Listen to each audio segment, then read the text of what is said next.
What's up mga boss? At ito mayroon nga pong pumasok na Epson na L series po. At ito ay kahit anong print, Xerox or scan, nagpiprepare dyan ko talaga siya. So check natin yung mga spring mga boss. O ito naman po ay okay naman. At itong yun, mayroon nga po pala talagang sumabit. Nako. At nang dahil lang po dyan ay napagastos patuloy si client. So pagka mga ganyan, ingatan po natin mga bossing yung mga maliliit na bagay na pumunta sa loob ng printer natin para po hindi naman pumapagastos yung client natin yan. So pagkatapos pong gamitin, takpan po ayan, para malaman natin kung talagang gumagana. Check po natin, Xerox natin or kaya scan po natin.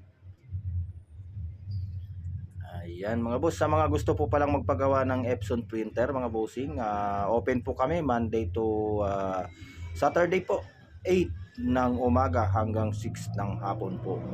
No fix, no fee po tayo mga bossing. At yan po, ite-testing natin mga boss kung talagang okay na po yung print niya or ang Xerox po niya sa color. Ayun, hindi na po siya nag-jam mga bossing. Working na po nang dahil lang ho doon sa bagay na yun, doon po pala nangyari yun.